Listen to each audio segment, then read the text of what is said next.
Hey everybody, hope you're all doing well. My name is Steven and this is the Storytime channel. Today we have some malicious compliance stories and our first story of the day is by Catwing Guterres. Oh okay, I'll move the truck, Mom. I am a 22-year-old female. I live with my parents, but I'm moving out in a couple weeks, so my mother and I have been bumping heads a lot. The biggest thing we fight about is my clothes and my sleep. Recently, it's been more about my sleep than anything else. I go into work at 2 p.m. every day at my full-time job, so I'm there relatively late. When I get home, I like to decompress, play video games, watch TV, work out, and make something light to eat.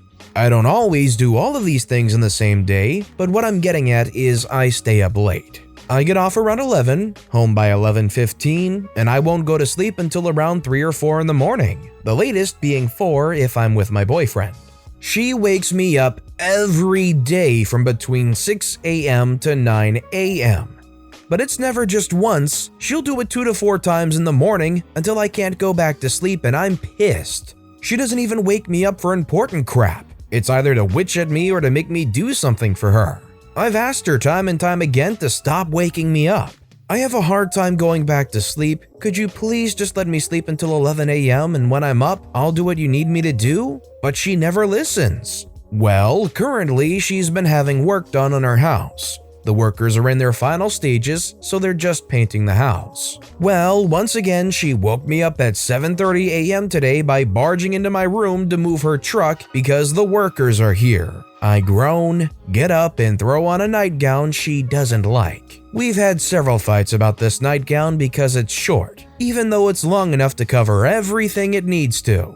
I looked at myself in the mirror and thought about changing, but instead I smirked and thought to myself, if you can't respect my boundaries, why am I going to respect yours? I keep the nightgown on. I walk out of my room, move the truck, and go back inside. As soon as she sees me while I'm walking back to my room, she starts screaming. OP, you went outside like that? You're basically naked. Why do you hate me? She's standing in front of me trying to block my way from going to my room. I duck underneath her arms and ignore her. My mother starts following me while yelling about me living with her and my father, so I can't be dressing like a harlot around their house, especially when my father and working men are around.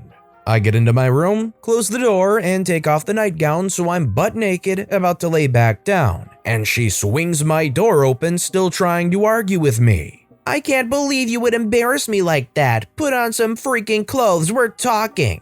I laugh in her face and close the door on her. She attempts to reopen the door, so I grab the handle. I'm not allowed locks on my door. Dude, no, I'm naked. We're not even talking. You're just yelling. The truck is moved. Please leave me alone. She starts sobbing about how everyone is so mean to her. She hates her life and stomps off to call my dad to complain about me. Is anybody else as bothered as I am about that concept where you have to be an early bird and be up by a certain hour, or else you're so unproductive and you're just lazy and you're just all these bad things because you're not up by 8 or 7 a.m. or 6 a.m. even though OP doesn't even get off work till 11. Let me know in the comments down below if you hate that as much as I do.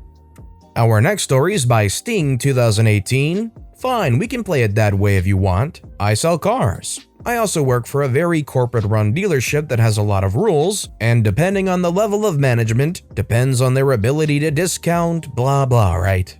I've also been with this dealer for a really long time, so I know how to play the game. It can be a pain in the butt at times, but if you learn how to play your cards right, you can take advantage of their rules. Now, we have a rule. Once a new car hits 90 days, we start doing 2 things. We offer bonus to the salesperson who sells it. We discount the car to move it. The idea if we want to move our old inventory first. So I'm chilling and I get a call. A guy is on a business trip and says he sees we got a truck he likes. I look it up and I notice it's been on our lot for over 140 days. It doesn't have a clearance discount on it. I give him the price I'm able to, and he asks me if I have any wiggle room since it's a 2020 and not a 2021. I go, would $500 do it? He counters me roughly another $200 to bring it below a certain price point. I ask, if I agree, will you give me a deposit right now? He goes, yeah. I go, yeah, I'll do it. Let's do a deal. Now the reason I said $500 is because I know it's the maximum amount my sales manager can discount a vehicle without approval. When he countered me above that, I knew it was going to be a fight to get the deal accepted, but I figured giving a customer a $700 discount is better than giving him a $2,000 clearance discount. We do the deal. He signs it, I send the deal up for approval. My manager yells at me, tells me I can't do the discount. I explain that it's an aged unit, it's supposed to have a clearance discount, and it doesn't, so we should just do it. He says the customer has to agree to a higher price. I go, fine, I'll talk to him. So I walk outside, play on my phone, answer some emails, come back and go, customer says honor the deal or refund him his money. Manager goes, can't do it, refund the money. I go, okie dokie. So I don't refund the money, but I drop the unit back in stock. I call up a higher level manager and point out that he screwed up and didn't do anything about this aged inventory. He thanks me for pointing it out and says, we'll do $1,500 off and see how quick it sells. I ask, what about a bonus? He goes, if you sell it, I'll give you a $150 bonus. I go, fantastic. Now, I work for a dealer that doesn't pay me a percentage, but a set amount per car, so this discount isn't cutting into my commission. I call the customer up and I say, hey, Mr. Customer, I didn't notice it, but this morning, the truck you did a deposit on was included in a clearance list. I'm going to give you the clearance discount, and your price is now approximately $800 lower. Customer is super happy, thinks I'm the best guy ever. I'm smiling because I just made an extra $150. Later that afternoon, my manager comes in and goes, OP, did you drop that truck back in stock? I said, no, customer's going to buy it. He goes, oh, he agreed to a higher price? I smile and go, nope, I got a clearance discount on it. My manager smirks at me and goes, you got a bonus too, didn't you? I smiled and said, sure did. I'm guessing the reason the manager is kind of jokey about it and doesn't really care is the fact that if the manager went ahead with the $700 discount, they would have to explain to higher-ups beyond the manager why they gave more than the discount they're able to give. Whereas with the clearance discount, it's all by the books and it doesn't bother the manager at all. This next story is by Quiznosity. You didn't say I couldn't use a Miata. I saw the air ramp supervisor story and thought I would share a short tale from working at the Big Brown Delivery Company. I am a part-time supervisor inside a large sorting facility. This is a simple act of compliance that may not have had lasting consequences, but it brought a smile to my face in a difficult time. Obviously, 2020 was a rough year for nearly any profession. At the time of the story in the spring, my state and a few neighboring states had imposed stay-at-home orders and closed non-essential businesses, leading to way more people buying things online.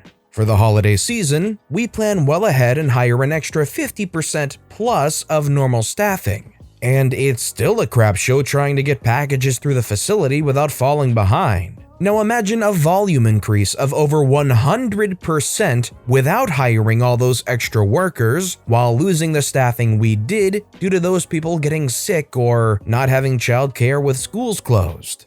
Rather than trying to solve issues in the building by changing policy or trying out new ideas, upper management likes to throw part-time supervisors at problems instead of dealing with them themselves. Most often, we're told that we have to stay for the next shift to help get more volume pushed through. Keeping a safe space between workers is impossible in my work area, so I never stayed to help very long because I value not getting sick over getting a bigger paycheck. In May, all part-time supervisors on my shift were told we had to come in on our weekend, either working a different shift on Friday or coming in Saturday to deliver packages from our personal vehicles. As soon as we were given the choice, I knew what my compliance would be. My daily driver is a Mazda 3 that I often keep full of various recreation equipment and didn't feel like cleaning out for a day of work. So I hopped in my other, cleaner, and more empty car and drove to a facility I'd never been to before, then headed out to meet a driver so I could take packages from him. He was expecting to meet another package car, what we call the brown delivery trucks. He nearly fell out of his truck laughing when I waved him over to my car. A 1994 Miata. I met him twice and only fit 12 or so packages in the car each time. When I called him for a third meetup, he said he had talked to his boss, who told him not to give me anything else to deliver because it was not worth the time he spent trying to find packages that would fit in the car. I was happy enough. The few people I interacted with that day got a kick out of my compliance. I followed my instructions and got paid at my overtime rate, plus mileage to drive my Miata around a nice seaside town on a sunny Sunday afternoon. I'm sure I was not the reason for the update, but they now specify that personal vehicle delivery drivers must have a vehicle with a fixed roof. I now have a hardtop I can permanently bolt on, so I'm curious if I'd be able to do this again. Just imagine being that delivery guy and you're waiting for somebody to pick up to help take some of the packages from you, and OP just rolls up in a two-seater car with no roof and is like, "Yeah, I'm here, I'm your delivery guy." My god, that delivery driver must have felt doomed. This next story is by the Case 99. Block my pay because, as per your instruction, I violated the rules? Enjoy having your own income reduced. This all happened a few years back when I was in high school and distributing bundles of weekly advertising brochures around a neighborhood as a means to earn some spending money. What is important to note is that I did not work directly for the company that made these bundles. Instead, there was the middleman who was also paid by the company and who oversaw multiple neighborhoods in my area. When I got my first stack of bundles, in total this would be around 80 kilograms of paper, I noticed that I had a lot of leftovers after doing my round. This is because here in the Netherlands, you cannot put advertisements in someone's mailbox when they have a no advertisement sticker on it. I informed the middleman of this, asking if I could tell him how many bundles were left over and if he could make sure I got less of them. His response was that I would need to do a check of the stickers on my route and report the exact addresses that did not want to receive the advertisements. I realized that this would cost me a lot of time and asked if this would be paid. His response is that I would not get paid for this and that my total pay would also decrease as I would be delivering fewer bundles. But then he said, "You can also just dump them in the paper trash. That also works." I'm guessing that he preferred that option as it would save him some administrative work, and because he probably also would have his earnings lowered by the main company when the surplus would be reported. This would also probably spark some questions as to the situation on the other routes he was responsible for. So, doing as he told me, once a month when the paper trash was collected, I put the leftovers in the bin and that was that. Sometimes our own bin would be too full, so I'd put them in another bin that was already on the street. As we do not pay per weight that is collected, this would not hurt the neighbors at all. This went on for about a year without any problems. The company, and especially this dude, were huge pains in the butt, delivering far too late for me to complete my route and forgetting when I was not available, resulting in them having to pick up all bundles from my house again after delivering them to me, and then getting mad because they forgot that I was not available. One day, my neighbors also started working for this company and this dude, and they noticed some bundles in the trash. They told this dude, and here it comes, he blocked my pay and said I was fired immediately. The part that I was fired actually was fine with me. I quit 2 weeks prior, so I only had 2 weeks to go. So I got out sooner than I expected, which was nice. The part about blocking my pay annoyed me. He said that I violated the rules, but I pointed out that I just followed his rules. After some messaging back and forth, he did not reply for a while. That's when I decided to dial up the main company who were in charge of paying out the salaries. I explained the whole story, including my instruction to dump the bundles to them. They apologized and made sure I was paid out. When I told this to the middleman, he was quite upset. I can only imagine the amount of crap he must have gotten from the main company for his behavior. I know that my neighbors had to do a check of all the addresses after I left, so he probably had everyone do the check and saw his pay fall by a considerable margin, probably 20%, as that was what was left over every week. I mean, if you're willingly going to inspire the people that work for you to commit some kind of fraud, maybe try not to get on their bad side and do bad things to them because, surprise, they can reveal that you've been doing fraud that entire time. I think deducted pay is the least of that guy's concern. And our final story of the day is by Clarinetist420. Don't want to move? Enjoy your ripped recliner. Every night I wheel my bird's cage from our living room into the guest room so he can sleep in a quieter place. This is routine, as we've had him for around 7 years. My dad is always sitting in a recliner that directly blocks the path to the guest room. If he doesn't sit up and unrecline, I can't get through without damaging the recliner. Last night I went to wheel the cage in. My dad didn't sit up. Our conversation went as follows. Dad, can you unrecline? No answer. Me louder. Dad, can you unrecline? Still no answer. He has no hearing impairment or anything, and he was just scrolling through Twitter and wouldn't sit up. Just squeeze through, it's fine. I knew that it wouldn't be fine since the cage can't fit through there without damage, but oh well. Cue malicious compliance. That's exactly what I did.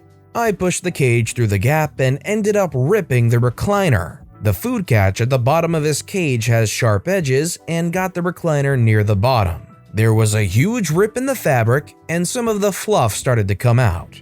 My dad was furious. He started screaming about it being a nice recliner, how I wrecked it, and all that jazz. He now has to buy a new one since that one is ripped badly. I can't say for sure, but something tells me he'll unrecline when I ask him to tonight. It's really when you get into such a routine and you take these things for granted that you begin willing to overlook the consequences and you're like, nah, just push through, you'll be fine, just be careful. They do it almost every day for 7 years and finally there comes a day where they just want to chill out and keep the recliner up. All it takes is one slip up and there goes the recliner.